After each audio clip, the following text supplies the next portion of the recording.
Bismillahirrahmanirrahim. Assalamualaikum warahmatullahi wabarakatuh. Alhamdulillahi rabbil alamin, hamdan yaliku bijalalihi wa 'izami sultanih. Asyhadu an la ilaha illallah wahdahu la syarika lah, ta'ziman li sya'nihi wa ijlalan li sya'nihi subhanahu wa ta'ala. Wa asyhadu anna Muhammadan abduhu wa rasuluh ad-da'i ila ridwanih. Allahumma salli wa sallim ala habibina wa ala uswatina Muhammadin wa ala alihi wa ikhwanihi wa man tabi'ahum bi ihsanin ila yaumiddin, amma ba'd. Ikhwani fid din, azani Allah wa iyyakum ajma'in. Alhamdulillah, kita memuji Allah Subhanahu wa taala pada kesempatan yang mulia ini antara maghrib dan isya, yang merupakan waktu yang sangat baik ya untuk kita berada di rumah-rumah Allah Subhanahu wa taala untuk menanti datangnya waktu salat berikutnya.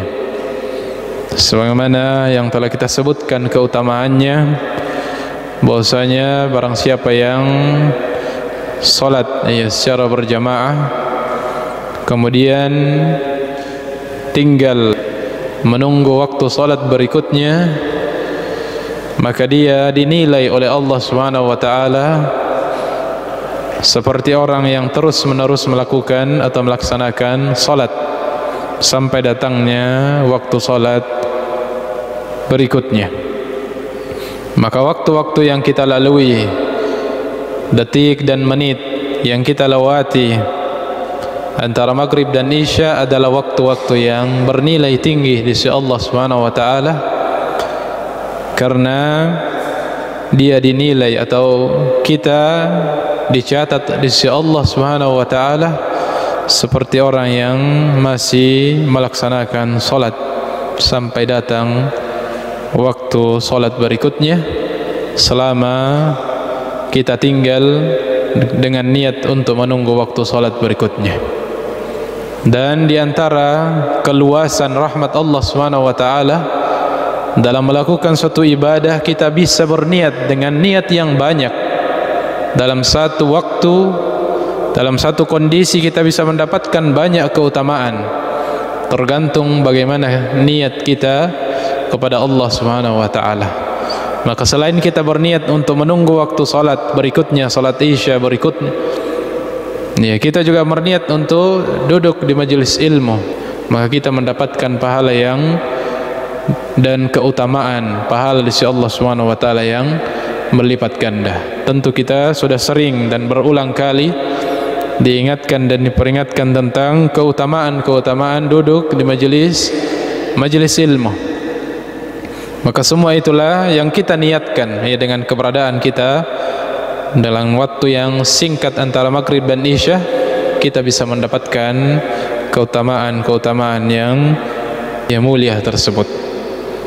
Maka patut kita bersyukur kepada Allah Subhanahu wa taala ketika Allah Subhanahu wa taala membimbing kita, memberikan hidayah kepada kita untuk bisa mengisi waktu-waktu kita dengan ketaatan kepada Allah, karena waktu-waktu yang diisi dengan ketaatan itulah yang akan menjadi waktu yang kita akan banggakan, atau waktu yang akan kita cari dan kita butuhkan nanti pada hari kiamat.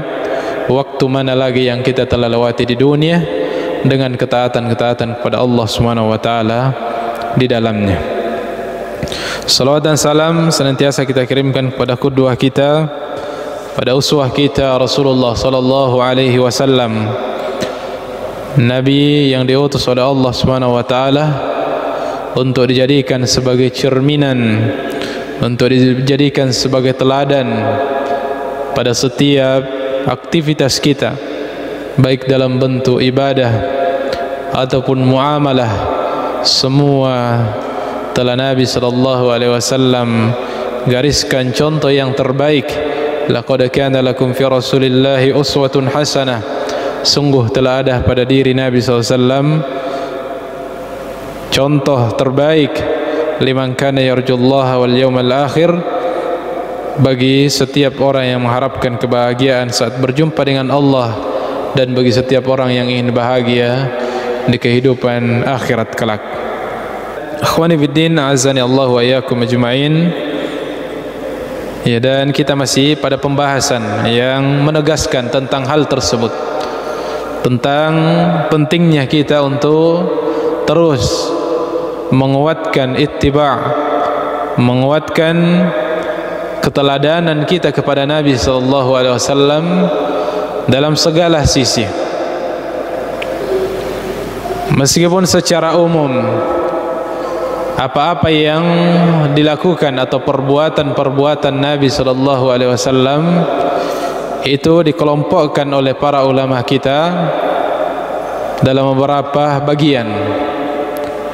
Di antara perbuatan Nabi sallallahu alaihi wasallam ada yang perbuatan yang beliau lakukan bukan merupakan ibadah, yang tidak menjadi anjuran kepada para umatnya untuk mengikutinya. Karena apa yang beliau lakukan adalah berdasarkan tabiat manusia. Iya, di antaranya dicontohkan oleh para ulama kita, iya, seperti makan, itu adalah sesuatu yang secara tabiat manusia membutuhkan itu. Meskipun pada beberapa hal kaitannya dengan makan ada hal-hal yang merupakan ibadah di dalamnya. Kapan itu? Ketika kita makan dengan tangan kanan, ya, maka itu menjadi ibadah, ya, menjadi sesuatu yang berpahala ketika seseorang makan dengan tangan kanannya karena mengikuti Nabi sallallahu alaihi wasallam, mengikuti contoh dari Nabi sallallahu alaihi wasallam.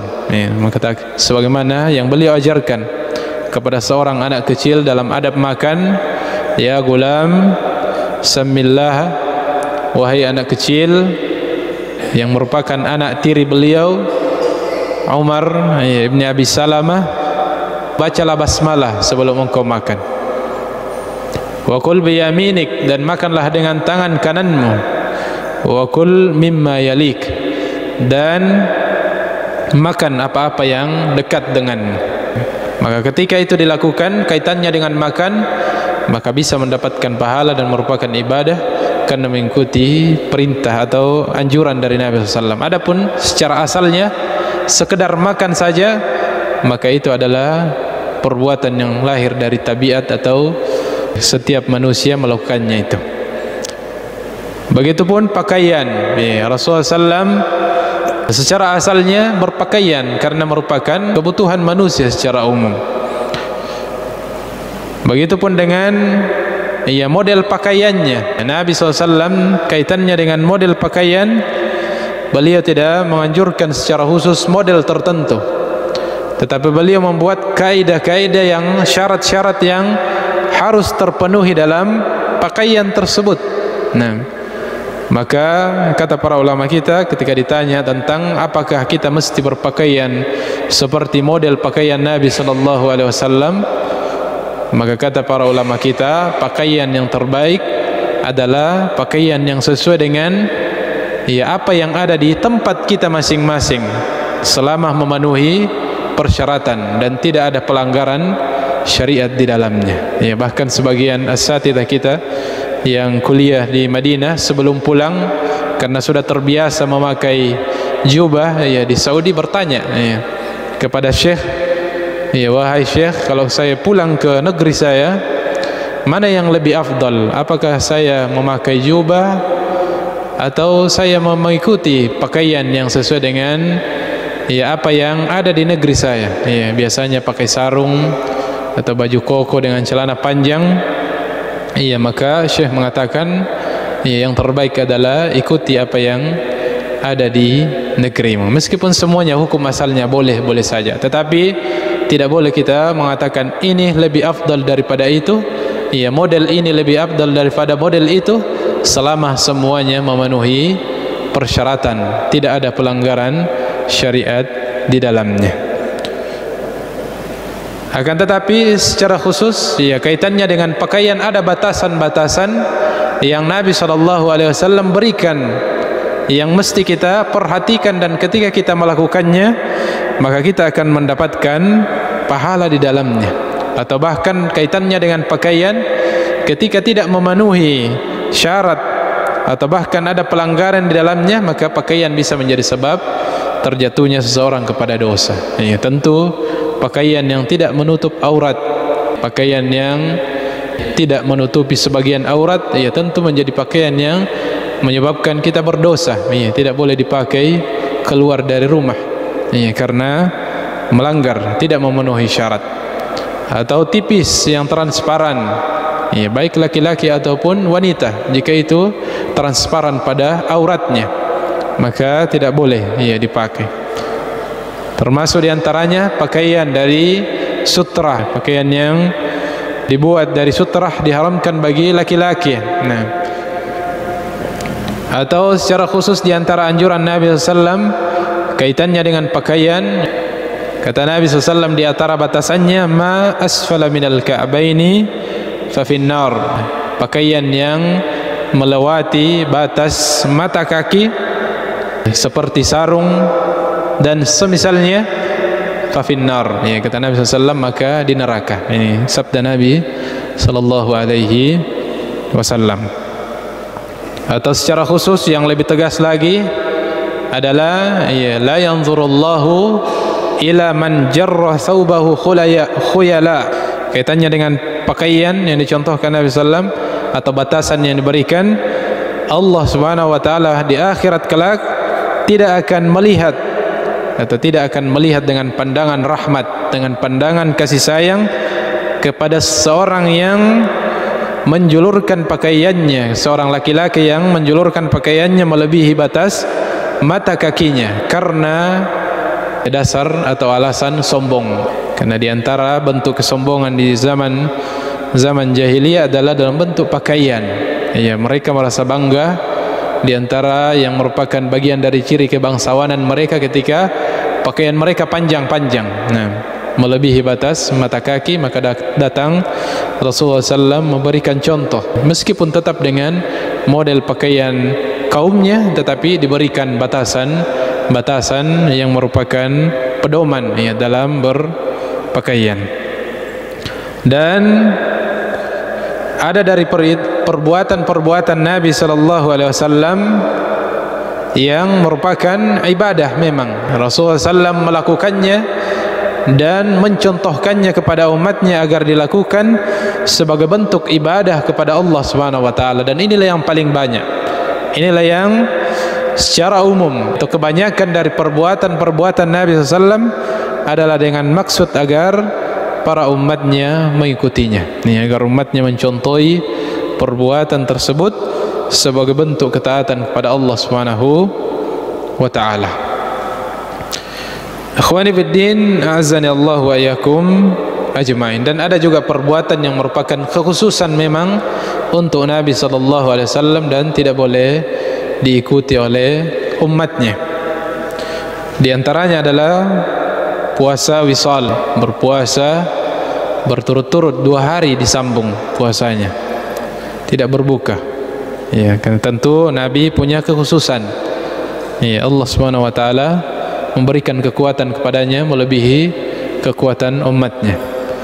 Kekhususan yang lain adalah diperbolehkan bagi Nabi SAW untuk menikah lebih dari 4 wanita. Nah, adapun umatnya hanya dibatasi pada 4 saja. Nah, itu pun kalau bisa berlaku adil. Ya, kalau tidak maka 1, ya itulah yang terbaik. Ikhwani fiddin, azani Allah wa iyyakum ajmain. Dan tentu manusia yang paling terbaik ketika kita ingin melihat bagaimana potret bagaimana gambaran berqudwah kepada Nabi SAW. Dengan qudwah yang terbaik adalah kita melihat orang-orang yang hidup di zaman beliau. Mereka adalah para sahabat Nabi SAW, adalah potret manusia-manusia terbaik dalam meneladani beliau sallallahu alaihi wasallam. Maka mereka adalah manusia-manusia terbaik yang kata Nabi SAW sebaik-baik generasi. Sebagaimana juga Allah Subhanahu wa taala tegaskan, kuntum khaira ummatin, kalian adalah sebaik-baik umat. Dan diantara sebab untuk mencapai posisi sebagai sebaik-baik umat adalah sejauh mana ittiba' kita kepada Nabi sallallahu alaihi wasallam. Dan para sahabat adalah orang-orang yang sangat luar biasa dalam meneladani Nabi sallallahu alaihi wasallam. Kita sebutkan pada pertemuan yang lalu, di antaranya adalah Ibnu Umar radhiyallahu taala anhuma, yang dimana ketika beliau dikisahkan oleh muridnya Mujahid rahimahullahu taala, ketika beliau berjalan bersama dengan gurunya Ibnu Umar radhiyallahu taala anhuma, beliau kemudian ketika melewati satu jalan, tiba-tiba beliau menghindar ke kiri dan ke kanan, ke kiri atau ke kanan, tidak disebutkan, beliau menghindar. Maka muridnya tersebut bertanya, mengapa engkau melakukan itu? Maka Ibnu Umar mengatakan, aku pernah berjalan bersama dengan Nabi sallallahu alaihi wasallam dan beliau menghindar pada tempat ini. Padahal Ibnu Umar tidak mengetahui apa hikmahnya, apa penyebabnya. Hanya karena tingginya semangat beliau dalam meneladani Nabi sallallahu alaihi wasallam sehingga beliau mengikuti. Meskipun apa yang dilakukan Nabi bukan sesuatu yang merupakan ibadah khusus yang mesti diikuti oleh umatnya setelahnya. Kemudian potret yang lainnya diantaranya adalah kisah sahabat yang didapatkan oleh Nabi sallallahu alaihi wasallam memakai cincin dari emas.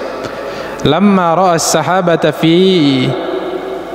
atau sebelumnya Nabi SAW pernah melakukan itu. Lamma ra'a as-sahabata fi yadi Nabi SAW khataman min dhahab, ketika para sahabat melihat Nabi SAW menggunakan cincin dari emas awalnya, labisu khawatim, kemudian mereka memakainya juga, mengikuti Nabi, min dhahab, dari emas. Falamma khala'ahu khawatimahum, ketika Nabi melepaskan dan tidak memakai lagi cincin dari emas, para sahabat yang lainnya pun yang mengetahui seketika itu melepas semua cincin yang mereka buat dari emas.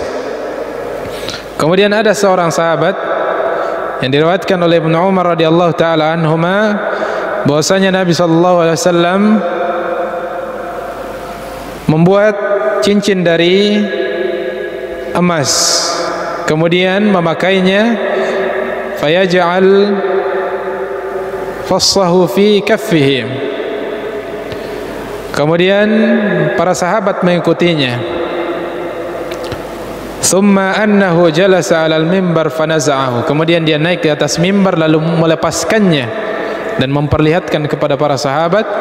Kemudian dia bersabda dan melarang untuk memakai cincin dari emas setelah itu. Inni kuntu albasu hadzal khatam, sesungguhnya aku sebelumnya memakai cincin ini yang merupakan cincin yang terbuat dari emas.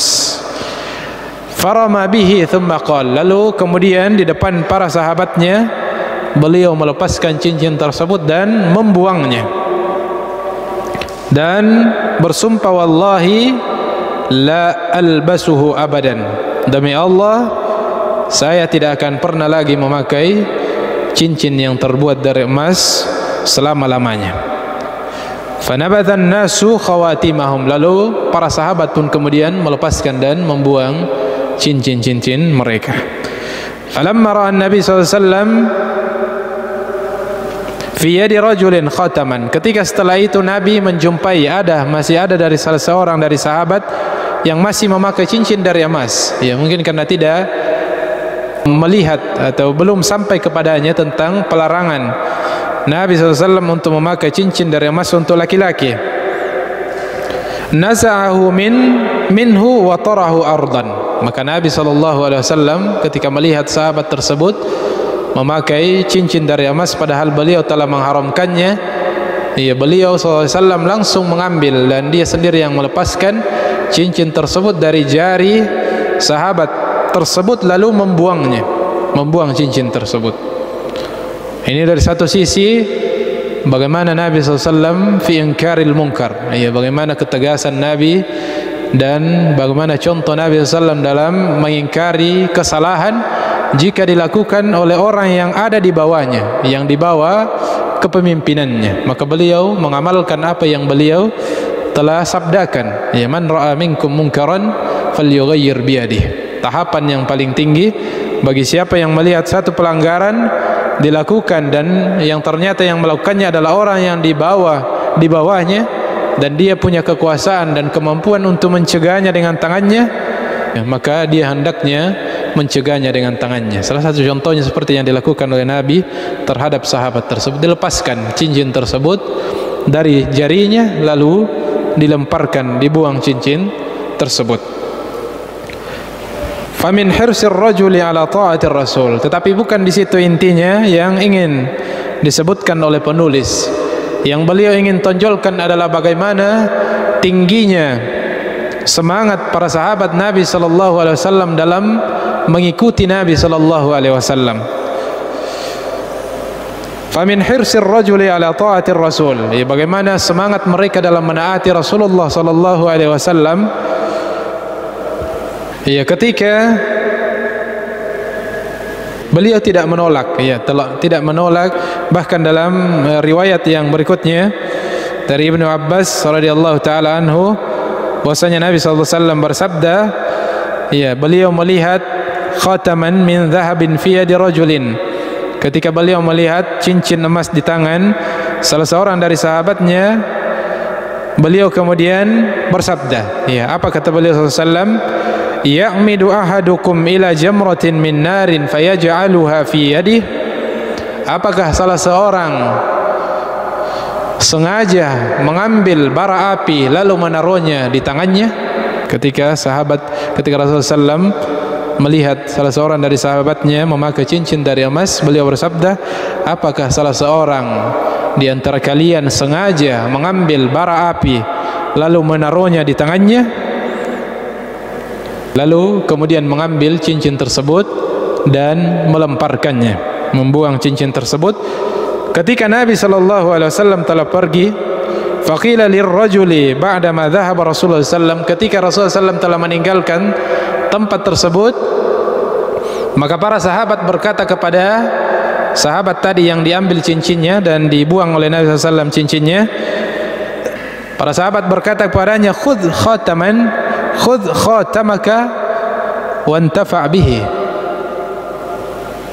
Ambillah cincinmu, pungut cincinmu, lalu manfaatkan. Kan bukan haram untuk dijual. Keharaman cincin dari emas hanya haram untuk dipakai bagi laki-laki. Adapun dijual, dijadikan ladang bisnis dan seterusnya boleh.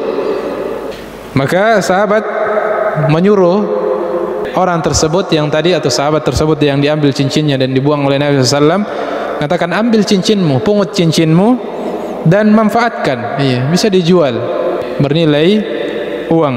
Nah, apa kata sahabat tersebut?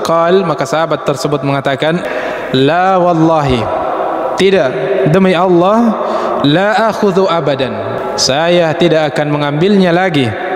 Wa qad tarahahu Rasulullah sallallahu alaihi wasallam, saya tidak akan mau menyentuhnya lagi, yang merupakan benda yang telah Nabi SAW kalau Nabi SAW sudah membuangnya. Meskipun secara hukum boleh dia ambil untuk dia jual, tetapi karena begitu tingginya semangat beliau dalam mengikuti apa yang Nabi SAW perintahkan atau meninggalkan apa yang Nabi SAW larang, dia tidak peduli lagi cincinnya. Nah, ini dia tidak peduli lagi ya cincin tersebut, sebagai bentuk semangatnya dalam mengikuti dan meneladani Nabi sallallahu alaihi wasallam. Dan juga di antara potret para sahabat dalam mengikuti Nabi sallallahu alaihi wasallam, meskipun mereka belum mengetahui apa hikmahnya, mereka tidak bertanya kenapa dan mengapa. Mereka ketika melihat Nabi SAW melakukan sesuatu, maka mereka akan meneladaninya, karena prinsip mereka terhadap Nabi SAW adalah apa yang beliau lakukan pasti dibaliknya maslahat. Ya, apa yang beliau lakukan pasti dibaliknya manfaat, ada hikmah dan kebaikan dibalik setiap apa yang Nabi SAW lakukan. Maka ketika Nabi SAW dalam riwayat yang mungkin sudah sering kita dengarkan, pada suatu hari Nabi SAW melaksanakan salat dan mengimami para sahabatnya. Kemudian datang Jibril alaihissalam mengabarkan kepadanya bahwasanya di sandalnya terdapat najis. Maka Nabi SAW melepaskan sandalnya ya, dalam kondisi salat tersebut. Ya, khala'a na'alaihi fawada'aha ala yasari. Nabi SAW kemudian melepaskan kedua sandalnya dan menyimpan di sisi kirinya. Falamma ra'a dhalikal qaum alqaw ni'alahum. Ketika para sahabat dalam salat tersebut melihat Nabi SAW melepaskan sandalnya dan menaruhnya di sampingnya, maka para sahabat juga melepas sandalnya dan membuangnya, menyingkirkannya. Falamma qada, ketika Nabi SAW telah selesai salat, beliau pun berbalik dan berkata, ma hamalakum ala ilqa'i ni'alikum. Apa yang membuat kalian, ya, mengapa kalian melepaskan dan membuang sandal kalian? Qalu ra'ainaka alqaitana 'alaika fa alqaina ni'alina. Ya Rasulullah, kami melihatmu melepaskan sandal, maka kami pun melepaskan sandal-sandal kami. Yang secara hukum fikih tentunya boleh untuk kita salat menggunakan alas kaki. Ya, boleh salat dengan menggunakan sandal kalau di tempat yang memungkinkan. Ya, kalau di masjid ini ya bisa jadi masalah. Nah, ada petugas kebersihan bisa marah. Jadi di tempat kalau misalnya kita rihlah atau pergi rekreasi, kita berada di pantai salat berjamaah, sesekali kita salat menggunakan alas kaki sebagai bentuk kita mengikuti apa yang pernah dilakukan oleh Nabi sallallahu alaihi wasallam. Namun inti dari hadis tersebut adalah bagaimana para sahabat ketika sudah melihat satu perbuatan dilakukan oleh Nabi SAW, mereka tidak bertanya lagi kenapa dan mengapa, mereka pun segera melakukan. Ya, mereka pun segera mencontohi, meniru apa yang dilakukan oleh Nabi SAW.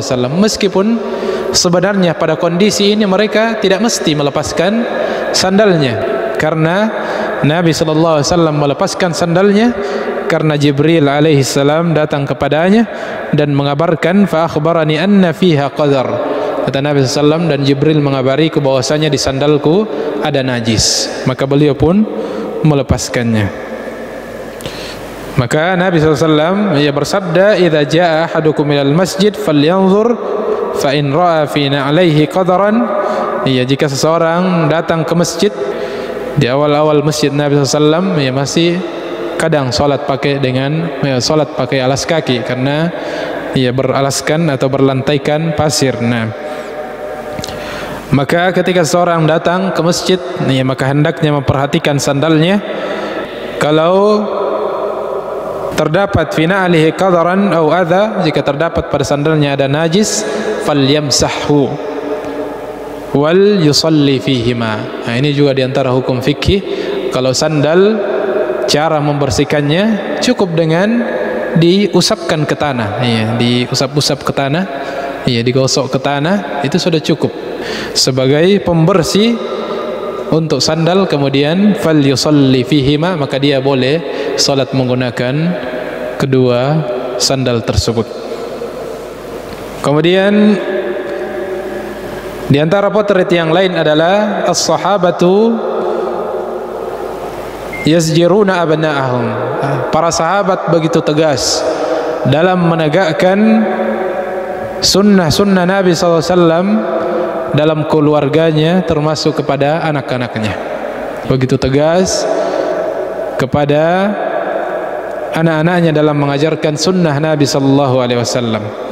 Sebagaimana kisah sahabat yang mulia Ibnu Umar radhiyallahu taala anhuma, anna Rasulullah sallallahu alaihi wasallam bahwasanya Nabi sallallahu alaihi wasallam bersabda, la tamna'u ima Allahi an yusallina fil masjid. Rasulullah SAW bersabda, di antara sabda beliau yang Ibnu Umar kemudian sampaikan kepada anaknya, kepada putranya, bahwasanya Nabi SAW bersabda, janganlah kalian melarang ima Allah, hamba-hamba Allah Subhanahu wa taala yang para wanita. Janganlah kalian melarang para wanita, apakah itu anak-anak wanita atau istri yang mau sholat di masjid. Faqala ibnuhu, maka putranya Ibnu Umar kemudian mengatakan, ya, karena begitu semangatnya putranya tersebut menjaga wanitanya, begitu tingginya rasa cemburunya, tidak mau kalau anaknya berkeliaran, ya, sampai ke masjid pun dibatasi, begitupun istrinya, ya, maka dia bukan bermaksud, ya, menantang sabda Nabi SAW tersebut. Akan tetapi begitu tingginya ghirah dan kecemburuannya dan penjagaannya kepada wanita-wanitanya, ya, istri dan anak-anaknya, maka dia mengatakan, ketika ayahnya Ibnu Umar mengatakan, menyampaikan sabda tersebut, janganlah kalian menghalangi para wanita untuk datang ke masjid. Faqala ibnun lahu, maka salah seorang putra Ibnu Umar berkata, inna lanamna'unna, sesungguhnya kami akan menghalanginya, kami akan melarangnya, tidak usah banyak keluar meskipun ke masjid. Faghadiba ghadban syadida, maka Ibnu Umar begitu marah, ya, begitu tegas dan marah saat ada dari petunjuk dan perkataan Nabi SAW yang ditantang, ya, meskipun bukan maksud dari anaknya untuk menantang, ya, dari perkataan Nabi SAW atau melanggarnya, akan tetapi karena adanya dorongan, kecemburuan dan penjagaan yang ekstra kepada anak-anak dan istrinya. Akan tetapi hal tersebut membuat ayahnya, yaitu Ibnu Umar, merasa marah dan membela sabda Nabi SAW. Waqal, dan beliau berkata, uhaddithuka an Rasulillah sallallahu alaihi wasallam wa taqulu inna lanamna'anna. Apakah aku telah sampaikan, aku menyampaikan sabda Nabi sallallahu alaihi wasallam kepada kalian, lalu kalian mengatakan yang sebaliknya, bahwasanya kami akan melarang dan menghalangi wanita kami untuk ke masjid. Dan dalam riwayat yang lain, kisah ini bukan terjadi pada anak dari Ibnu Umar, ya, dalam riwayat Imam Bukhari dan Muslim, ya, sahabat yang lain seperti itu kisahnya. Itu diantara ketegasan, ya, para sahabat dalam menegakkan petunjuk-petunjuk dari Nabi Sallallahu Alaihi Wasallam. Apapun petunjuk-petunjuk beliau, mereka akan, ya, membelanya. Suratul istijabati minas sahabah. Potret yang lain adalah sahabat Abi Mas'ud Al-Badri. Abi Mas'ud yang merupakan salah satu sahabat yang mengikuti perang Badar, ya, sehingga diberikan Al-Badri. Kisah beliau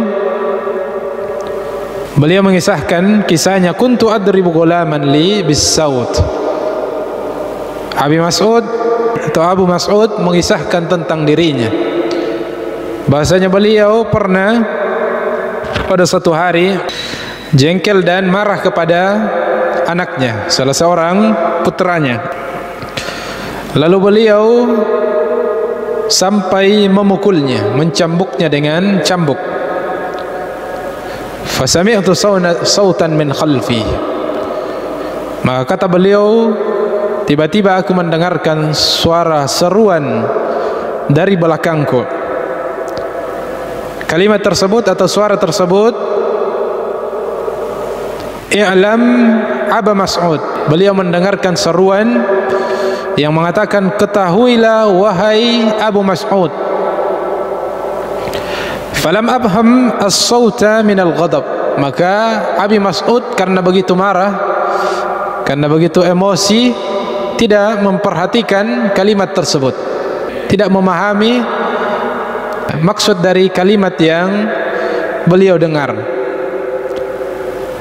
Lalu beliau berkisah lagi, falamma dana minni idza huwa Rasulullah sallallahu alaihi wasallam. Ketika semakin dekat suara tersebut, beliau pun menoleh dan melihat ternyata suara tersebut bersumber dari Nabi sallallahu alaihi wasallam. Ketika menyaksikan Abu Mas'ud marah kepada anaknya dan sampai memukulnya, beliau mengatakan, "I'lam Aba Mas'ud, i'lam Aba Mas'ud, ketahuilah wahai Abu Mas'ud." Itu kalimat yang diulang-ulang oleh Nabi SAW sampai Abu Mas'ud melihat, sadar bahwasanya ternyata yang berseru di belakangnya adalah Rasulullah sallallahu alaihi wasallam. Qal fa alqaitu as-sauti min yadi. Ketika Abu Mas'ud sudah sadar dan melihat bahwasanya Nabi SAW yang datang, maka beliau pun membuang, menjatuhkan cambuknya. Faqal, maka Rasulullah SAW bersabda, "I'lam Aba Mas'ud."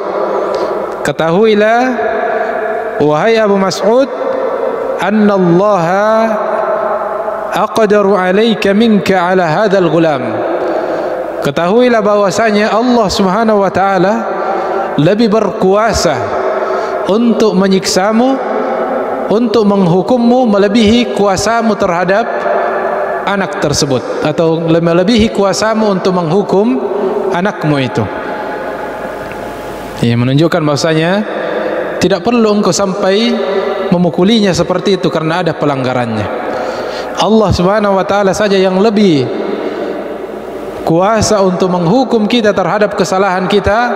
Allah tidak menyiksa kita seketika atau mencambuk kita seketika ketika kita melakukan pelanggaran. Ini maksud Nabi SAW untuk mengingatkan bahwasanya apa yang dia lakukan adalah sesuatu yang tidak benar, ya, tidak pantas untuk mendidik, ya, anak dengan keras seperti itu, ya, mencambuknya.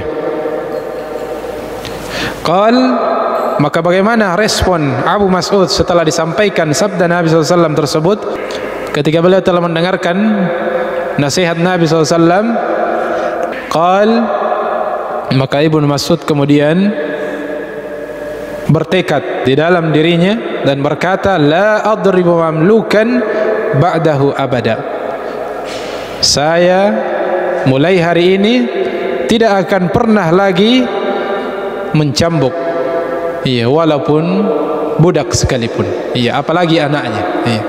Kalau budak saja dia sudah berjanji, iya, atas nasihat Nabi SAW dia berazam kepada Allah Subhanahu wa taala untuk tidak lagi, iya, memberikan hukuman dengan mencambuk, iya, tidak lagi dengan kekerasan, iya, tidak lagi dengan, iya, mendidik anaknya dengan mencambuknya, apalagi, iya, sampai kepada seorang budak sekalipun beliau bertekad untuk tidak lagi mencambuk, apalagi pada anaknya sendiri, ya. Dan tentu ini sebagai isyarat dari Nabi SAW, ya, di antara bentuk tarbiyah dan pendidikan, ya, terhadap anak kita, hendaknya atau menjauhi hal-hal yang bersifat, ya, kekerasan.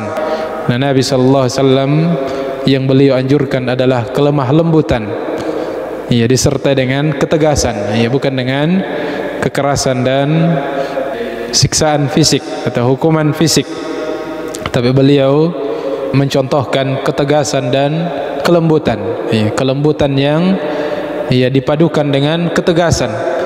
Artinya ketika pada batasan-batasan yang dilarang oleh Allah Subhanahu wa taala dan Rasulnya, maka tidak boleh kita biarkan. Ya, mesti kita tegasi bahwasanya ini adalah batasan Allah dan Rasulnya, akan tetapi senantiasa ia dihiasi dengan kelemah lembutan, karena kata Nabi SAW, tidaklah kelemah lembutan itu terdapat pada sesuatu, termasuk dalam pendidikan dan tarbiyah generasi dan anak-anak kita, illa zana, kecuali akan menghiasi sesuatu tersebut, dan tidaklah kelemah lembutan ditarik pada sesuatu kecuali dia akan menjadikan sesuatu itu menjadi rusak. Kemudian potret yang lainnya, bagaimana para generasi-generasi terbaik dalam meneladani Nabi SAW dan menyambut perintah Allah dan Rasulnya. Adalah apa yang masyhur dari kisah para sahabiyat, para wanita, para sahabat wanita Nabi SAW, para wanita di zaman Nabi SAW ketika turun firman Allah Subhanahu wa taala tentang perintah hijab. Sebagaimana diriwayatkan oleh Aisyah, istri Nabi SAW radhiyallahu taala anha, qalat, beliau meriwayatkan, rahimallahu nisa'al muhajirati al-awwal, semoga Allah Subhanahu wa taala merahmati para wanita dari kalangan muhajirin. Lamma anzalallahu azza wa jalla, ketika Allah Subhanahu wa taala menurunkan perintah hijab, wal yadribna bi khumurihinna ala juyubihin, hendaknya mereka menjulurkan jilbab mereka atau khimar mereka, menutupi dadah mereka.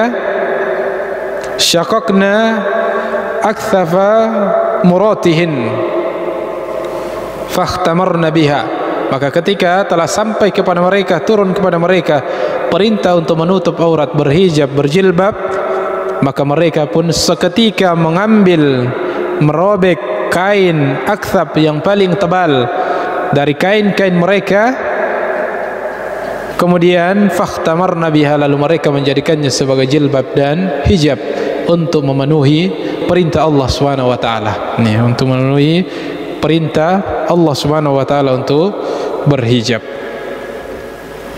Sehingga dikisahkan kharaja nisaul ansar ka'anna ala ru'usihinna al-ghirban min al-aksiyah. Ya, ketika telah turun perintah hijab, semua wanita seketika itu sudah, ketika keluar rumah, seperti di atas kepala mereka ada ekor burung gagak, atau ya, ada pakaian yang mereka tutupi dengan kepala-kepala mereka ketika keluar rumah. Ya, bagaimana mereka ketika setelah sampai perintah kepadanya, termasuk perintah untuk menutup aurat secara sempurna, berhijab, mereka pun segera memenuhi panggilan tersebut. Ya, ini mestinya menjadi pelajaran ya bagi kaum muslimat, para wanita hari ini, kaum muslimin, ya, para wanita yang sudah berstatus sebagai seorang muslimah, hendaknya memperhatikan kisah-kisah, menjadikan teladan para sahabat-sahabat wanita Nabi SAW tersebut, bagaimana mereka menyambut perintah hijab. Mereka tidak lagi bertanya, mereka tidak lagi meminta, menunda, baru mau pesan hijab, baru mau ke pasar beri kain, menjahit jilbab, tidak. Ya, mereka ketika telah sampai perintah hijab, apapun yang mereka bisa, ada yang mengambil kain gordennya atau kain apa saja yang bisa memenuhi persyaratan perintah Allah Subhanahu wa taala untuk menutup aurat, itulah yang mereka pakai untuk menaati dan mengikuti perintah Allah Subhanahu wa taala dan Rasulnya. Semoga Allah Subhanahu wa taala berikan kita taufik untuk menjadi hambanya yang taat kepadanya, dan umat Nabi SAW yang senantiasa semangat dan bersungguh-sungguh dalam meneladani setiap sunnah-sunnahnya, baik saya tidak memandang apakah itu wajib ataupun sunnah, selama itu adalah sesuatu yang bersumber jelas dari Nabi SAW, mesti kita bangga untuk menghidupkan, mengamalkan sunnah-sunnah tersebut. Mudah-mudahan ada manfaatnya. Segala yang benar datangnya dari Allah. Jika ada hal-hal yang keliru itu dari keterbatasan kami secara pribadi, dan kita beristighfar kepada Allah Subhanahu wa taala dari kesalahan dan keliruan tersebut dengan doa kafaratul majlis. Subhanakallahumma wa bihamdik, asyhadu an la ilaha illa anta, astaghfiruka wa atubu ilaik. Wa akhiru da'wana alhamdulillahi rabbil alamin. Wassalamualaikum warahmatullahi wabarakatuh.